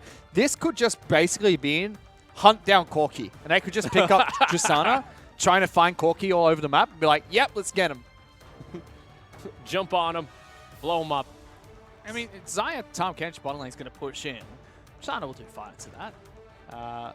Meanwhile, you could also run someone like Swain in the bottom lane. We'll be fine against that pick. So this is nice. So my guess is Victor top, Tristana mid with Swain bot. Okay. So far, not good. No, I think you're, I think No, they're... Victor's well, going bot. Okay. We'll see. Belby and Shout might change. Yeah. That could be the final They position. still got 15 Oh, I seconds. got it close. I'm upset. Ah, you're close. Got it close, really close. But I'd like to see what happens in-game. I want to see if this Tristana's going to hunt down a particular matchup or if they're really just going to run Tristana to the top lane. Again, unorthodox. We've seen it a couple times globally and competitively. Lots of top laners. If you remember Pabu, who was second place in the one-on-one. Yeah, they said, please get this out of my games. Yep, and like people are crediting a lot of LCK players and LEC players, but no, he was number one. Pabu was number one to play Tristana, number one to tweet about it, and he played at top lane as well. Where'd our music go? Come back.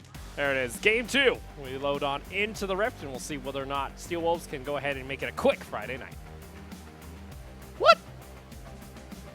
Is that what you want? No. I sound like it. Yeah, Come on, no, man. for them, League of it might be a Legends. quick Friday night. Come on. Oh, what happened to our lens? Well, okay. Someone shifted our lens a little there.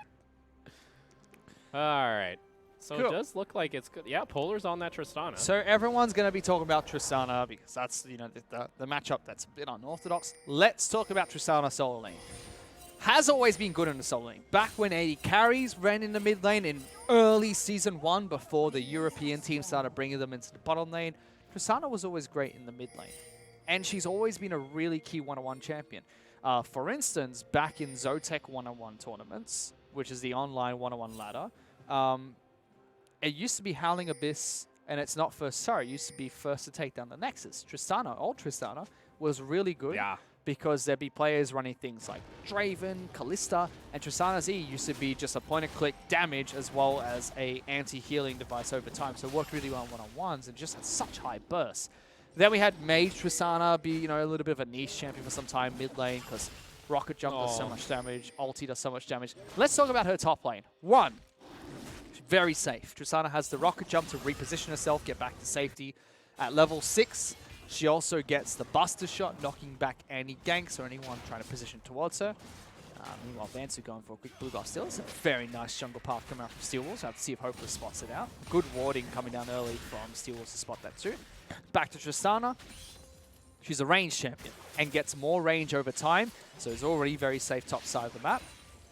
Has high burst damage, so you throw down the E, you get good damage from that, chunk them out, get press the attack, chunk them out with another burst, and then you use your Rocket Jump with the last tick of E to proc the damage, and then your Rocket Jump comes back online. So you could jump in, burst, burst, burst, and then jump back out if you have to. Or jump in, burst, jump on their heads again and Super Mario them.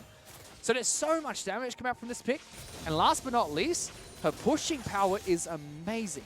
Tristana's passive from her E means that if she executes a minion, it does AoE damage, right? And then that's already going to give her good pushing power. She's ranged, good old attack speed. That's going to push in waves. And then you can throw your E on top of turrets, chip away at turrets, you run Demolish, and then you can chunk out turrets whenever you're pushing. So let's see if he's got Demolish. Get closer. I don't think he is. Would have showed up when he had that first step there. I don't know. I don't think he was in range. I think they did nerf the range a little bit once he got super popular early on in the season. Oh, Vansu, no. Oh. He was trying to style on the Raptor. The flag. You can see so far, Azure, though, is doing perfectly fine. Karma's just one of those solo lane picks that no matter what you run into, it's going to be fine. Good smite. Sneaky little smite. Rest of the team, though, is piling in. Hopeless has to flash away. Might turn their attention back over to Martin, but here comes Belby over toward the side in the river. Flash on Hopeless. He gets the kill in the end, and now Martin, he's occupied. He's going to get eaten up and just spat out into pain. And that's going to be 2 quick kills coming out for Steel Wolves, all for a Scuttle Crab. As soon as Hopeless flashed away from that Scuttle Crab, he had no business, and so did the rest of Insurgent, continuing in that team fight. That was your main jungle tank gone. Vansu was going to be able to get a free kill no matter what. Ooh, good Valk away from pain. Vansu was going to get that kill no matter what. Very aggressive. And he'll come back around and turn it back in their favor. I think that was a very poor fight for Insurgent to take. And that's 2 kills to Steel Wolf very early on. Shout, this is a little dangerous here. Oh, no. Shout, you're just going to get eaten up. Oh, Sly can't get in range. Here comes Martin. Going to get the quick stun. Sly's able to eat him back up, though. Blade Caller is available. Gets the stun back onto Martin. Some decent damage being kited back, but Steel Wolves shouldn't be able to actually pick up a kill here. Shout was taking a little bit of damage. That was very nice from Sly. Just a micro mechanic. He was trying to eat up Shout, push a bit aggressive, and Braun got back in time, so, play defuse. Micro thing coming out from Sly there. He waited for the Braum to get the final auto attack to YJY first, so that while YJY was stunned, he was consumed by Tahm Kench, and then as soon as he gets spit back out, the stun wears off. Whereas if you was to eat him a bit earlier, you could deny the damage coming out from the burst of Braum passive, but he would have spat him back out with 4 stacks of the Braum passive, and 1 more auto attack would still get that burst damage, would get the stun, and then, that consume didn't really do all that much. So well played for YJY. That is a micro mechanic that a lot of Tahm Kenches should look out for. Can be life or death and game changing in a lot of instances. A little bit of a trade back and forth there down toward that bot lane. Look at the damage it's done. That single play in the bottom side river, it's 42 CS to 27. Yes, pushing in favor of Shout, but that's still a big CS deficit that's already been created by Steel Wolves bottom side of the map. Now you can see that Karma's doing perfectly fine. 35 CS to 39. Ninja Tabby straight away is the right move. No teleports being used by the top laner. That top lane's going to be diffused very easily. Karma's going to be perfectly fine in this top lane. Yeah, it's pretty hard to do much there. Both of them have disengage tools. Karma can just go ahead, Mantra shield herself away to get the extra move speed. Polar, like you mentioned, has the Buster Shot now at level 6. I just would have liked to see if this was a Hunt the Corki, because Tristana does well in a Corki, and that's a matchup you can kill, especially with jungle pressure from someone like Sejuani. We didn't see that. Instead, it's just going straight into the top lane against Azure's Karma. We'll push this one in quite nicely. Might be able to get a couple of turret platings though, but you can see Azure fending off it very nicely. Yeah, no demolish it seems though, that time around. That was nice from Azure. It gets that quick snare out, able to soak up a little bit of damage. Also has bone plating, so Tappy taking an auto attack or two, especially with that Ninja Tabby. Doesn't do a whole lot of damage. You have Hopeless. Looking for a possible opportunity here, but Pain's already heading down. It's an Infernal Drake to start things off, and unlike what we saw in Game 1, Steel Wolves very early to go ahead and pick this off. Very collected style as well. No scrappy fights from Steel Wolves this time around. Very calm, very collected, understanding that if all they have to do is play around the fact they've already got this early advantage, just keep that advantage, keep taking objectives, and look for that next big play. They don't need to be flashy in how they play this. And it's just snowballing. 20 CS lead, bottom lane, top lane's neutralized, mid lane's neutralized, jungle's even. Just sit back, relax, farm up, create these CS deficits. And we should see about, 1 item complete, maybe 1.5 items complete. That's where Steel will say, this is where we can fight. Polar just going to continue. A decent little poke there. Polar should decide to trade back here. Sejuani's nearby. Oh, that's very nice from Azure. He's just like, well, I can trade. Get the tether down, run away from the satchel charge damage, and see if he'll jump on me. See, Azure just knows. Like, he must have played against this matchup before, knows exactly what to do, knows the trade patterns very well. And it's not like Polar's having a bad day. He's actually ahead in CS top side of the map, doing fairly well. But it's just not gaining any advantage for him besides a CS lead. And you see, Steel was happy to just let this one slide for now. They don't need to send Jarvan top side of the map just yet. Turret is very healthy. Turret plating will drop in another 6 minutes, so perfectly fine. Nothing left to really do. We see Hopeless here really looking for a play. This is a big gank. Oh! Yeah, Hopeless! Oh, boy. Actually Hopeless. Oh, that's tragic. Oh, that hurt. That actually hurt the stomach. Oh, boy. Hopeless is going to be one of that. The only thing that would have been even more of a disaster if Polar just trusted when he said, I'm going in, and his rocket jumped on his face like, where's my pig? I would have liked that. That would be very funny. And then we would have had a Sejuani ultimate that, unfortunately, LST has not had the best track record of Sejuani ultimates. Splitting the wickets, just like in the Ashes. Oh, boy. So, no pickup there in top lane. Hopeless, right idea. Did Steel just miss that turret plating goal? I think he did. Oh my god. How'd they manage that? All right, boys. Big chunk of goal to miss. Ooh, Polar. Oh, Good night. no. Polar, you jumped right on top of a Karma. But surprise, the Jarvan was hiding in the bush, and that's going to be the 3rd kill of the game going over to Steel Wolves. And that, I just think, is Polar not understanding how, again, Tristana trade patterns work. You should be getting that satchel charge stacked up first before committing to the jump. That way you have your disengage tool. Really well played from Steel Wolves, baiting out with Azure. They're going to get a lot of damage from this turret. And I think Polar can even defend this. I don't think he can teleport back in. Oh, no. Okay, Vance and Zero have no mana. Sorry. No, he's got no mana. Still, they lose 2 plates up in that top lane, and that's going to be a 2,700 gold lead. Back in bot lane, though. Ooh, very nice cleanse coming out there from Sly. Featherstorm is out. Blade Caller is available. Sly doesn't end up using it, but that massive amount of damage gets traded back. Here comes the Karma Teleport, and decent chunk coming out from the Mantra Q. Going to get stunned up, though. Unfortunately, cannot push any farther, so it's going to be a trade of a 1-for-1. Just YJY and Sly playing that one so well alone. Package is available. Pain. Pain. All aboard the Pain train. Do you guess? Azure coming around. No, they didn't check the bush. Oh, is Pain? Pain? He's going in. He jumps in with the package. Shout doesn't have any mana on the flash forward coming out from Azure. Is going to be able to pick up the kill. So well executed by Steel Walls again. YJY and Sly in that bottom lane playing that so beautifully. Tom Cage again trying to run away from that, using the Grey Health at a good time, trying to use the cleanse to get away from the first crowd control, flashing away. Martin did a good job. Martin playing Braum, waited for the Braum ultimate, threw at the perfect time to lock down Sly. But at the same time, YJY dodging that with the ultimate, threw down enough feathers and continued enough auto attacks that after they killed Sly, Hopeless was in a bad position. So he just pulled back the feathers, trades 1-for-1. Teleport from Azure doesn't work out, but was the right idea. Almost got the kill into Braum, and the package being brought down. It's just a free kill. Yeah. Even more turret plate has been taken, 2 in the top lane, 3 in the bottom lane, and not a single plate has been picked up, except for in the top lane, by Insurgent so far. 3,000 gold lead just 11 minutes in. Yeah, and on top of that, too, they get that early Infernal, too. So that gold also does a little bit extra damage naturally because of the amplified damage stats that Infernal gives you. That's right. So, you know, that extra 10%, you know, it kind of feels like a 3,500 gold lead. That's what it's about, Chief. You know, picking up 1 or 2 things here. Azure going to pick up another turret plate because Polar went back at a very weird time. That's just more gold. Okay. Yeah, shoot him, Pain. Get him with that Corki. Bomb. Where does the Corki spit out, like, dog treats? Does he? I don't know, because I don't know where the bullets come from. I don't know what that is. Like, it looks like the dog actually, like, shoots it out, spits it out. Cogmore. It should be a tennis ball. Ah, YJY, Blade Caller. Ooh, try to get fancy with the flash. Hopeless, though. It's taken down the Blade Caller. And Sly picks him up. YJY, he escapes with his life.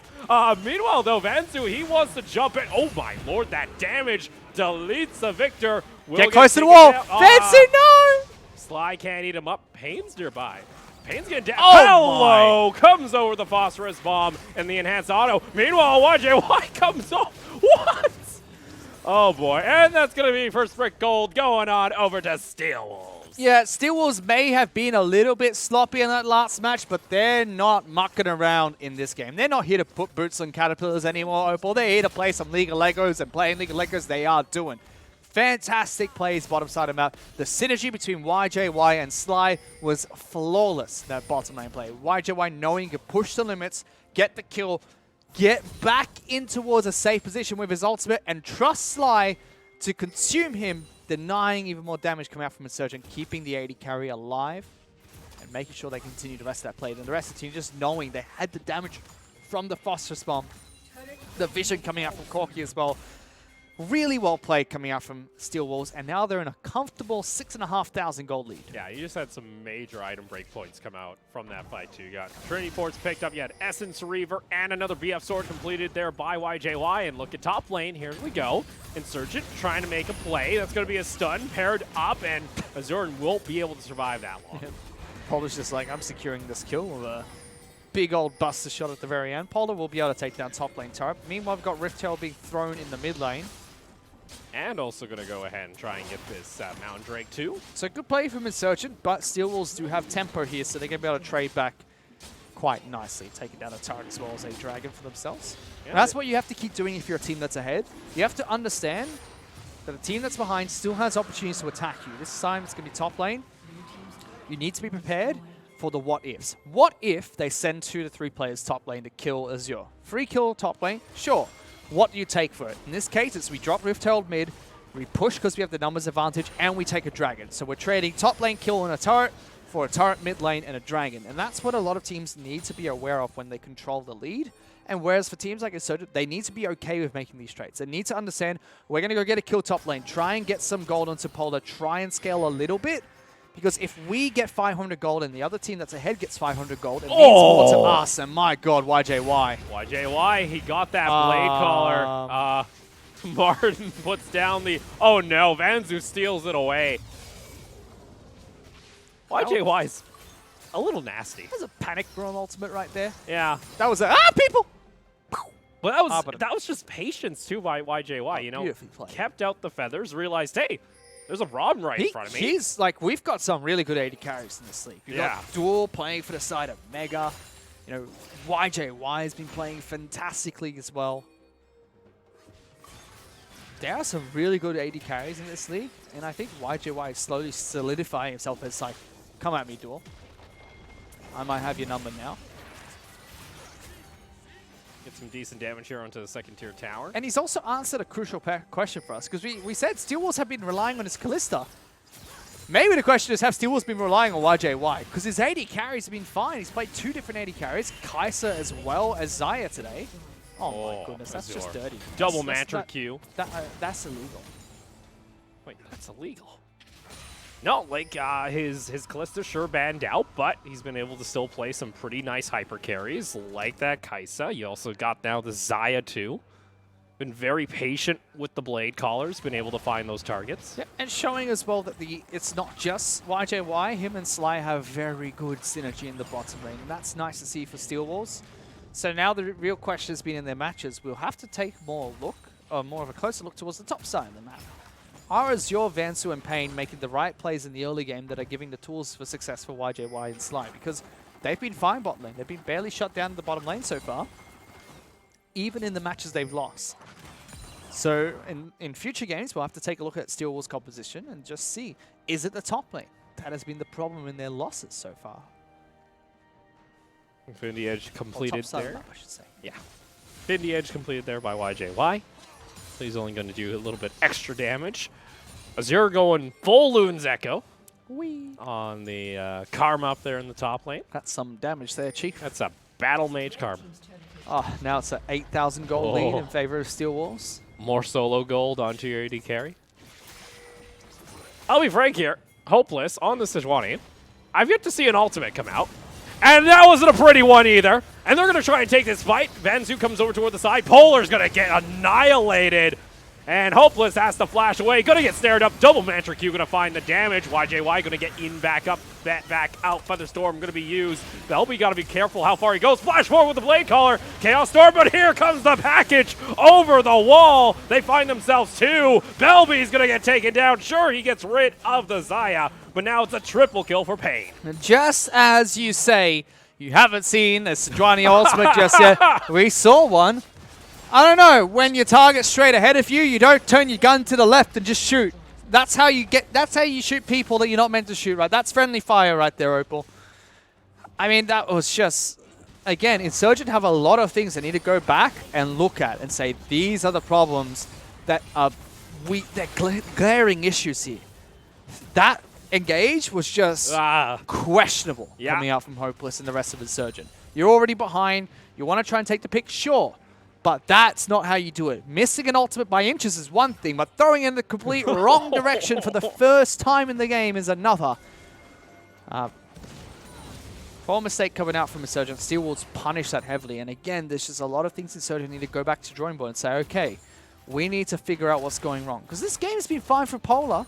He didn't have a great start in the last match. Came back in the mid-game perfectly fine. But this game, he picked up the niche Tristana pick, and it's working. So maybe that's something now Insurgent could go back and say, that worked for us top lane. Let's build on that. And then figure out what's gone wrong. Because this has been an atrocious series for Hopeless so far. Belby's holding his own in the mid lane, but he's not contributing to team fights very efficiently. And again, the bottom lane for Insurgent gets constantly torn apart. It's happened in all their matches so far. Shout and Martin have not been able to hold their own against their opponents in the bottom lane. Sure, YJY and Sly are no easy opponents, but it's been a consistent trend from them, and they really need to start fixing these core problems. I'd like to see if Insurgent just go, you know what, next game we're doing Wombo combo. Ready to go Sejuani, Braum, pick up an Ashe, go full Glacial with Lissandra in the mid lane, and just have a big wombo combo that you can work on a front-to-back team fight with easy initiation. Because I think the fundamentals for Insurgent haven't been sound so far in the LST. I'd like to see the player composition that just focuses on fundamentals. Oh God, no, hopeless. not like this.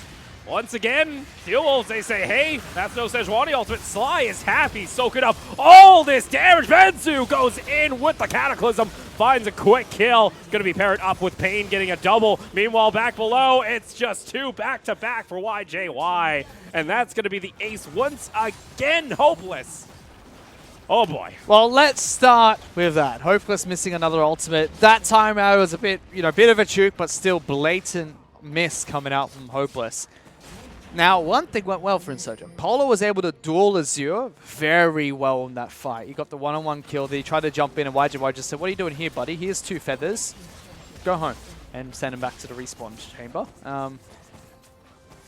Good, decisive punishment coming out from Steel Wolves. That's something they've done well this entire match. Every time Insurgent make a misplay, they clap back. They just immediately go on the offensive. Let's take a look here. This is up toward the top lane with Pain jumping in. I just watched Corky's butt fly through the screen. I don't know how I feel about that. What, you Hello? you haven't seen a rocket-propelled Corky? Well, you have now. Just not what I thought I'd see today. You know? I thought I'd see a Sejuani ultimate hit. We don't get what we wish for sometimes, Fish. Okay. That's mean. Don't be mean to these players. They're trying their best. Well, I'm not going to say it's only You know what? Hopeless. Every one of these players is better than you. Stop being rude. I know, that's true. That's actually pretty true. But I think LST as a whole, Sejuani ultimates have been used more effectively by Silas. True. I'm not going to refute that. I don't think that's wrong in any way, shape, or form. Oh boy. It's just under a 14,000 gold lead now here for Steel Wolves. The game is over at this point. It should be. Insurgent need a miracle and then another one and then maybe 4 more after the second to come back to this game. All Steel Wolves have to do is play stock standard, force a Baron, force a top lane fight, and as soon as Insurgent get into striking distance of an engage, throw everyone at them. As long as they don't make some crucial errors, they should be fine. See here. Hopeless going to back off, goes down to about half health. Vansu flank! Oh, here we go, Vansu. Oh, he's up like an 80 Jarvan too. He's got the Ghost Blade, he's looking for plays. Hopeless is almost completely chipped out. He doesn't really have any health regen, so he has to back off. But this is smart. Control the red pit, move straight back towards Baron. This is the exact play you would see out of a team that was 3,000-4,000 gold ahead. Steel Wolves are playing this one nicely. Sly's playing over the wall for a little bit of guaranteed vision, trying to disrupt the team. Well played. Stop with the Sejuani.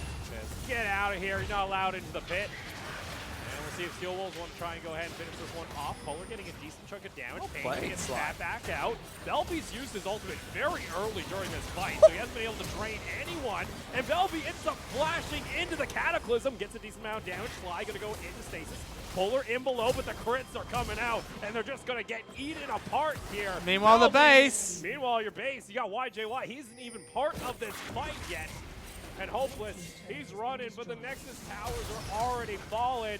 You got Pain, who came in too. My name's Sejuani. I want to go home. Oh, Blitz tries to jump in. YJY is going to survive one last time, and the Nexus should fall 22-6. Steel Wolves close up series. That poor Hopeless in the very end. I just want to go back to base. You're going to get there in time. Clean series coming out from Steel Wolves. I think a bit of sloppiness was in the first match. I'm not sure if that was entirely their fault. They made a questionable decision in the first game, but it was really Insurgent just taking the kitchen sink and throwing it at Steel and saying, what now? And sometimes it worked out for them. But again, that's the only thing we've seen from Insurgent. Throwing everything they got at the other team without any care about what the consequences, repercussions, or what they could potentially gain out of it. Because the times where we saw it go very heavily in favor of Insurgent, they didn't get anything from it. They didn't know how to pivot from that. They didn't know how to capitalize on their advantages. And it just felt like both games they came in, I didn't have a plan of attack. They basically came in and said, we will win. And that was their plan. And that happened during a lot of those fights too. When those Sejuani ultimates didn't connect, the team still said, let's fight. Yep. And it's like, that's your main engage. But you kind of need that to hit. again, I would really like to see Insurgent just go back and play what they're comfortable with, because it feels like they're all over the shop when it comes to picks, all over the shop when it comes to drafts. So I'd like to see them just go back to a very simple, comfortable team fighting back to front composition and see if they can try and pick up some points for it, because their fundamentals are lacking as well. A lot of their fundamental competitive play is lacking. Their mechanics are still fine, barring missing Sejuani else. We won't talk about that too much. I think Hopeless just had a very off series today. But the fundamental competitive play of what do we do when we get X? What do we do when the opponent does Y? It's not there. So I want to see them go back, review these mistakes they were making, try and shorten up those mistakes, and just play a simple back-to-front comp. Win or lose, at least they can then understand and try and get back those fundamentals that are missing in that match. Yeah. On top of that, too, like, I think a standout for me during Steel Wolves, this series in particular, you know, YJY. This time his Kalista got banned out, was able to perform on these other two champions. Yep. We saw the Kai'Sa come out, we saw the Zion last, especially the Blade Callers that came out with the Flash Coffers. Look, really nicely done. The last match was a good match for Steel to say, okay, we know how to punish heavily, but I still, and I hate to sound like negative Nancy here and just jumping on both teams, but Steel Wolves also need to take a good look at that first game and go, what went wrong there? Because they won, and it didn't look like at any point they were going to be out of that game. It still looked like even when Insurgent had control, that the lead Insurgent had didn't matter based on the composition they drafted together, so Steel Wolves was still fine. But they need to go back and look and say, why was it so scrappy? Why was a game which was so one-sided in Game 2, a series that was already, you know, in our favor on paper, why was it such a scrappy Game 1? And I'd like to see if they can clean that up, because that's what they need to do if they want to be one of the best teams in the LST. Let's go ahead and take a look toward this bot lane. Oh, this is beautiful. Oh, yeah, YJY and Sly.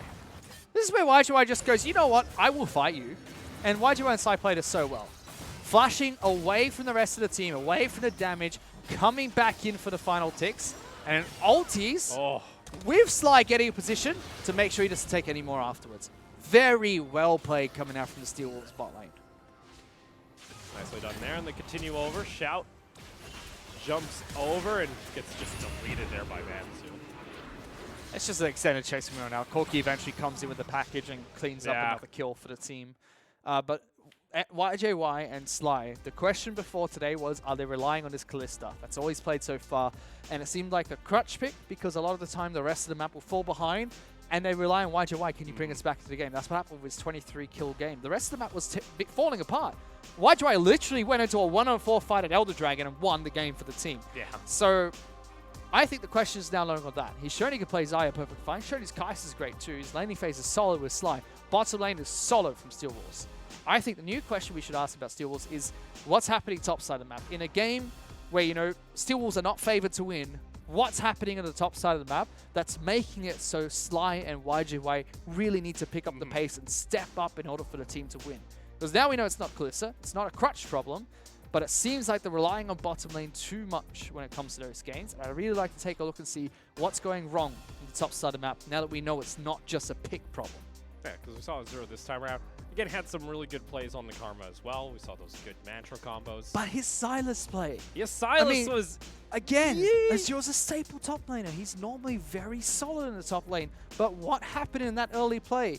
I mean, I'm happy to discount the fact that he didn't kill Vlad in that first game by missing an ability. It happens. I mean, the Sejuani misses coming out from Hopeless happen, and that happens from time to time. It's fine. But the plays afterwards, you know, burning his teleport for 3 minions and a bit more control over the wave, not playing around that top lane the way he should to encourage Java and Ganks, you know, put Vladimir further behind in that matchup and capitalize and punish a team. So I think there's still problems. His Karma play was perfectly fine. He didn't fall behind the lane against Tristana Beta very well with Java, but I really want to take a look at the top side of the map. You know, jungle, top lane, mid lane coming out from Steel Wolves next time they play and try and figure out what's going wrong up there. Why is it they're still dropping games whenever bottom lane still gets very far ahead? Yeah, our post-game stats, and MVP going to go over to Pain on the Corki in mid lane with the 8-0 and 6. I would agree with Sly. I think Sly had some really good saves in that match and played phenomenally well on the Tahm Kench, but you know, Pain did have a good game. Can't discredit. He had a couple good packages coming in there, especially up toward that top lane fight. We had the POV of Corky butt going across our screen. Wiggle, wiggle, wiggle. Just a wiggle. Just a little bit of wiggle. But nicely done there by Payne, as he's going to be taking home our MVP for Game 2. And after that Game 2, that's our last. That was our only series for tonight. So we had 2 games. Just 2 games. That's the 2 hours of LST today. It's just a little teaser for the rest of the weekend. Which we still have two more series on both Saturday and Sunday coming up.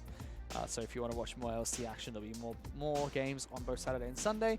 And we are streaming the LST in both Thai as well as in English. We have our Thai casters on site now with us in Shanghai. They stole our desk. Yeah. Now we got to stand. I'm mad.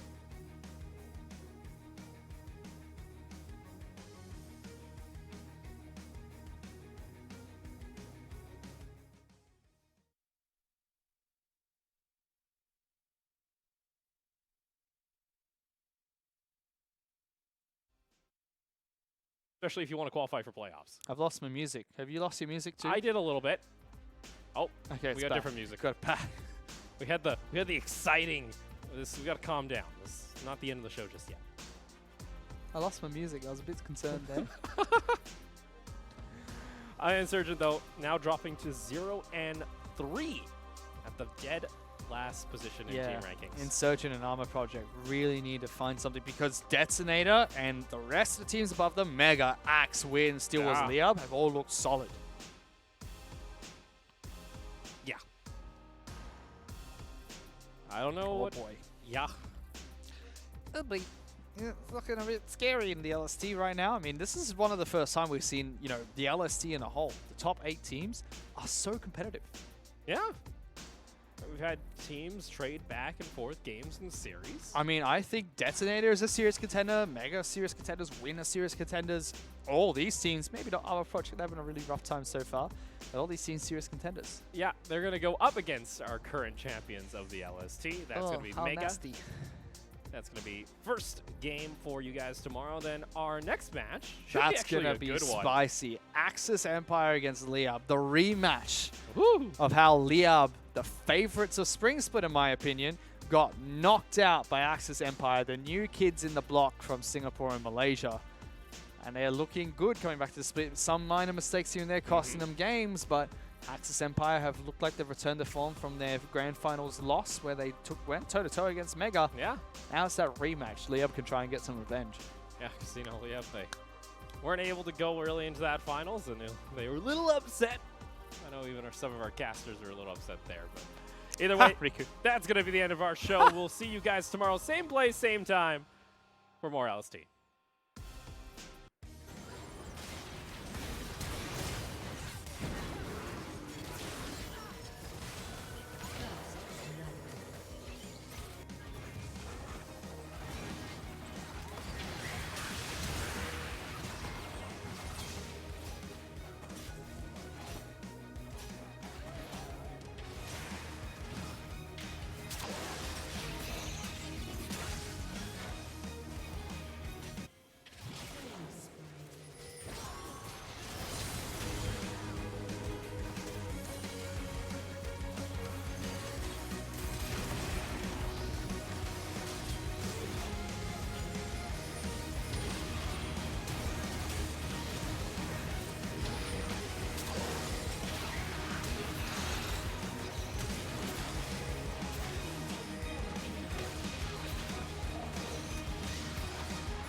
is too strong. Let's do it, man. Let's go.